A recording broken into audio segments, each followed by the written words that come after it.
अस्सलाम वालेकुम students. Evidence based physical therapy का चैप्टर नंबर 3 हम लोग स्टार्ट करेंगे। इस चैप्टर का नाम है what constitutes the evidence. Basically ये चैप्टर हम लोग को बताता है कि अगर हम लोगों ने एविडेंस रिसर्च करनी है, वो हम लोगों ने इफेक्टिव इंटरवेंशन की करनी है, डायग्नोसिस की करनी है, प्रोग्नोसिस की करनी है या एक्सपीरियंस की करनी है, तो उसके लिए हम लोग को किन स्टडीज़ को देखना चाहिए, कौन सी स्टडीज़ हमें उसका बेस्ट एविडेंस प्रोवाइड करती हैं। ठीक है, आप लोगों को याद हो तो पिछले चैप्टर में हम लोगों ने यही 4 क्वेश्चन जो है उनको एड्रेस किया था। सबसे पहले हम देखते हैं कि evidence of effect of intervention हम लोग को कहाँ से मिलता है। तो वो कहते हैं ये हम लोगों को बेस्ट एविडेंस मिलता है आरसीटी से।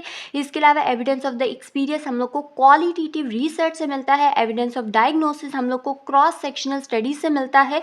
और एविडेंस ऑफ प्रोग्नोसिस हमें लॉन्गिट्यूशनल कोहार्ट, जिसमें पर्टिकुलरली प्रोस्पेक्टिव कोहार्ट स्टडीज हैं, उनसे जो है वो मिलता है। ठीक है, अब हमें before moving forwards to this chapter हम लोग देखते हैं कि हमारे पास कौन कौन सी स्टडीज़ हैं और उन स्टडीज़ की एक बेसिक सी डेफिनेशन क्या है सिंपल वर्ड्स में, हम अगर हम उसका कॉन्सेप्ट डिस्कस करना चाहें तो।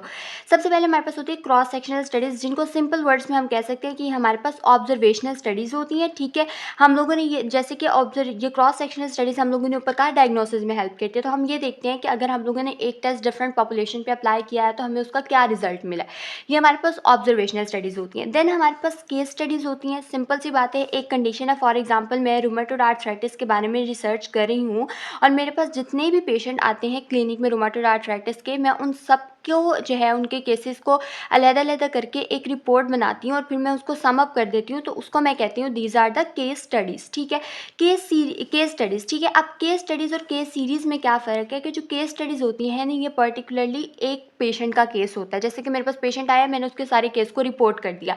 On the other hand case series होती हैं जिसमें हम लोग 4, 5, 6 ये जितने ज़्यादा पेशेंट्स होते हैं एक ही कंडीशन से रेलिवेंट, उनके सारे केसेस को करते हैं रिपोर्ट। ठीक है, उसको हम केस सीरीज़ कहते हैं। देन हमारे पास केस कंट्रोल स्टडीज़ आती हैं। इसके अंदर हमारे पास 2 ग्रुप्स होते हैं। ठीक है, जिसके ऊपर हम काम कर रहे होते हैं। एक केस ग्रुप होता है, दूसरा कंट्रोल ग्रुप होता है।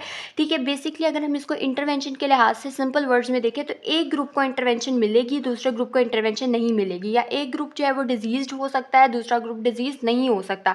ये मैं इस रेफरेंस से बात कर रही हूँ जो हमें इस चैप्टर को समझने में आसानी होगी। उसके बाद नेक्स्ट में हमारे पास होती है कोहार्ट स्टडीज़। कोहार्ट स्टडी में हम एक पॉपुलेशन का एक सैंपल कलेक्ट करते हैं और उस सैंपल से जो है वो हम लोग उस सैंपल या ग्रुप को हम कोहार्ट कहते हैं और उस सैंपल के ऊपर हम लोगों ने जो भी रिसर्च करनी होती है हम करते हैं और फिर जो भी हमारे पास रिजल्ट आता है उसको हम वहाँ पर रिपोर्ट कर देते हैं। आरसीटीज़ में बेसिकली हम क्या करते हैं कि हमारे पास 2 ही ग्रुप होते हैं। एक हमारे पास ग्रुप होता है इंटरवेंशन ग्रुप और दूसरा कंट्रोल ग्रुप होता है, या सिंपल वर्ड्स में या हम लोग इस तरह से कहते हैं। तो हम लोग क्या करते हैं, इन दोनों ग्रुप्स को जो है, जो पीपल हमारे पास जो भी होते हैं ना, रैंडमाइज है ना, तो इसमें हम लोग रैंडमली पीपल को एलोकेट करते हैं बोथ ग्रुप्स के अंदर।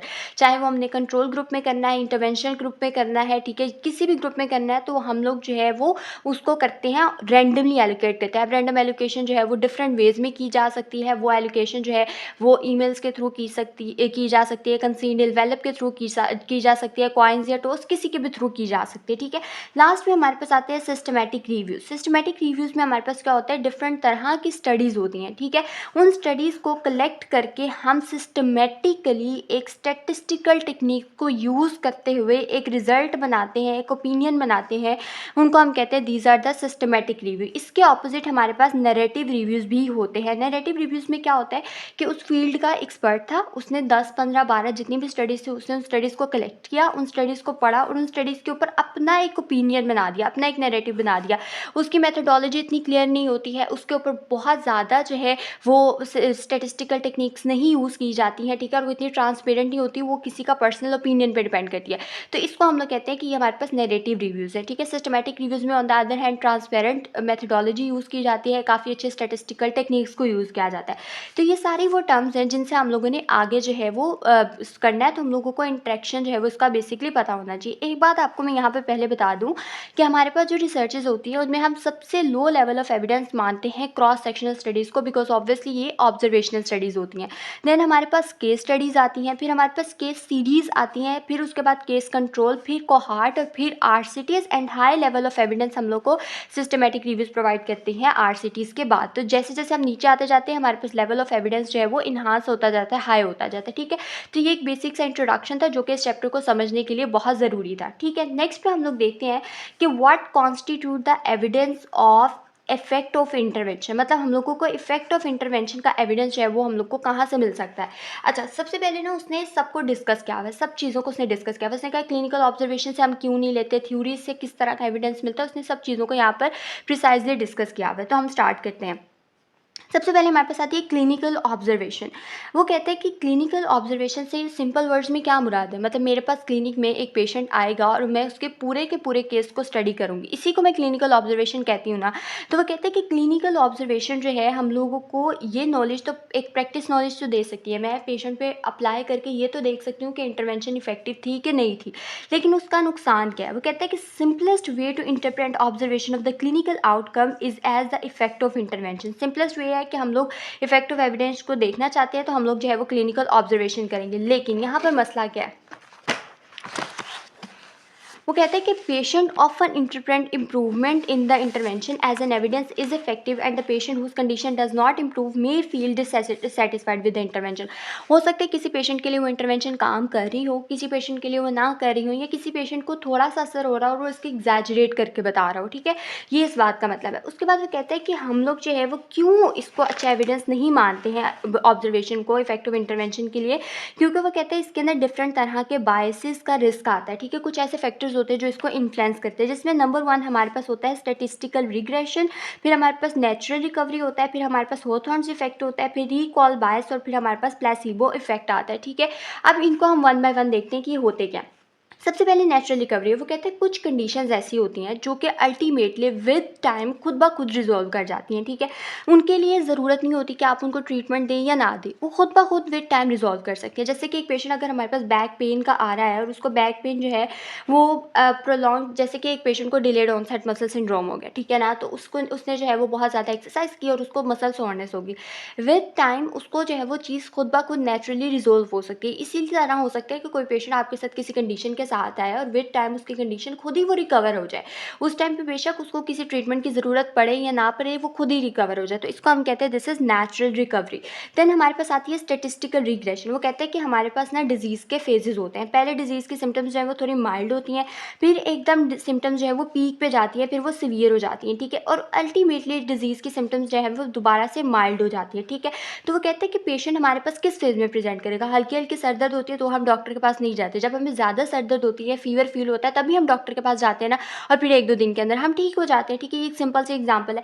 तो वो कहते हैं कि अगर पेशेंट को, जब हमारे पास पेशेंट प्रेजेंट करता है जब सिम्टम्स बहुत हाई लेवल पर बहुत सीवियर हो जाती हैं, ठीक है, तो ऑब्वियसली उन सीवियर सिम्टम्स के बाद एक नेचुरल फेज़ है कि जो है वो सिम्टम्स ने रिजॉल्व ही होना है, तो इसको वो कहते हैं दिस इज स्टैटिस्टिकल रिग्रेशन। फिर हमारे पास होता है हॉथॉर्न्स इफेक्ट। वो कहते हैं कि जब भी किसी पेशेंट को पता चलता है ना कि उनका बिहेवियर अंडर स्टडी है, ठीक है, या वो किसी रिसर्च का या स्टडी का पार्ट है, तो अपने बिहेवियर को चेंज कर लेता है, ठीक है, उसको वो कहता है दिस इज हॉथॉर्न्स इफेक्ट। नेक्स्ट पे हमारे पास आता है रिकॉल बायस। वो कहते हैं कि अगर हम लोग स्टडीज़ इस तरह की ले रहे हैं जिसमें हम लोग एंड पे पेशेंट से पूछ रहे हैं सारे रिजल्ट, हो सकता है पेशेंट का ट्रीटमेंट 6 वीक्स का था या उससे ज़्यादा था, पेशेंट को याद ही ना हो, उसको कुछ बातें याद रहें कुछ ना रहें, उसको ये ना याद रहा कि कितने दिन के लिए ट्रीटमेंट था, कितना मुझे आराम आए, इसी तरह थेरेपिस्ट को भी शायद चीज़ें याद ना रहें, ठीक है।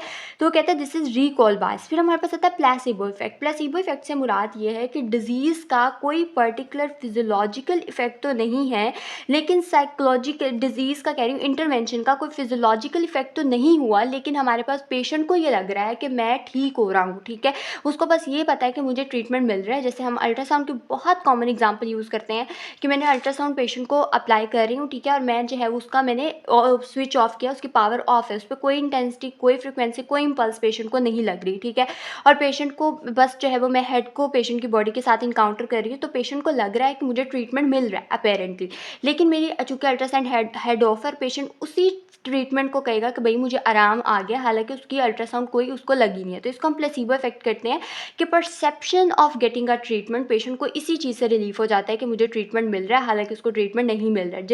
डिफरेंट इस तरह के हम एग्जाम्पल्स देखते हैं कि ड्रिप्स लगा दी, इंजेक्शन लगा दिए, जिसमें पेशेंट को जो है वो कोई हम लोगों ने उसको टर्न ऑन नहीं किया होता है और वो जो है वो पेशेंट को ऐसा लग रहा होता है कि मुझे रिलीफ मिला है। इस तरह सर्टेन मेडिकेशंस भी इस तरह से दी जाती हैं, ठीक है, तो उसको हम प्लेसिबो इफेक्ट करते हैं। साइकोलॉजिकली पेशेंट जो है वो रिलीव हो रहा होता है, लेकिन फिजियोलॉजिकली उस चीज़ का, उस इंटरवेंशन का कोई इफेक्ट नहीं होता। तो वो कहते हैं कि जब हमारे पास क्लिनिकल ऑब्जर्वेशन आती है ना, जब हम सिंपली ऑब्जर्व करके कह देते हैं कि इंटरवेंशन इफेक्टिव है नहीं, तो कहता है उसमें हर पेशेंट के लिहाज से हम लोग को डिफरेंट चीज़ों को कंसीडर करना पड़ता है और ये सारे फैक्टर्स जो हैं वो उसमें आ सकते हैं। ठीक है, इसको मैंने थोड़ा डिटेल में इसलिए करवाया है क्योंकि आगे हम लोग को जो है वो इन्हीं चीज़ों के साथ बार बार डील करना है, तो ये फिर हमें मुश्किल नहीं होगी। नेक्स्ट पार्ट में हम लोग देखते हैं कि थ्योरीज किस तरह से हम लोग को इफेक्ट ऑफ इंटरवेंशन का एविडेंस दे सकती हैं।